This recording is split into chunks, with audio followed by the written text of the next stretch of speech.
في الفترة الأخيرة بشوف على فيديوهاتي كومنتات كتير زي دي بتهاجمني، كلام ملفق ومحاولات فاشلة للتقليل من شعب مصر ومن مصر العظيم.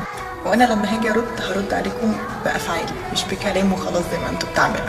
مصر البلد اللي انتوا بتقولوا عليها انها مليانة تحديات وأزمات مالية واقتصادية، مع كل ده مصر متصنفة تاني أعلى دولة على مستوى العالم من مؤشر العطاء العالمي. والمصريين بيتبرعوا ب 2.45 من دخلهم السنوي للأعمال الخيرية. ايوه المصريين اللي انتوا بتقولوا عليهم انهم اقل منكم في الدخل وشايفين ان دي حاجه تقلل منكم، فعلا ما عندهمش فلوس زيكم، بس عندهم قلوب من دهب.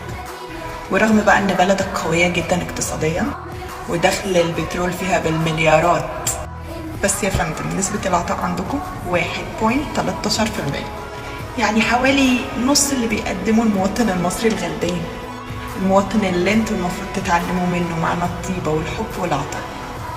ومش انتوا بس، يعني ده حال معظم دول الخليج، نفس الارقام تقريبا.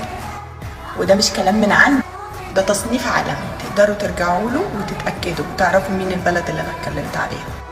يعني المصريين الغلبانين على رايكم بيقسموا من دخلهم البسيط ويعملوا اعمال الخير، وانتوا دولكم الغنيه فعلا عندكم فلوس كتير بالملايين، لكن قلوبكم صغيره وخيركم على قد قلوبكم.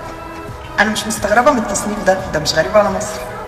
مصر بلد العطاء طول عمرها، من ايام سيدنا يوسف لما مصر اكلت الدنيا كلها واتسمت ام الدنيا ساعتها.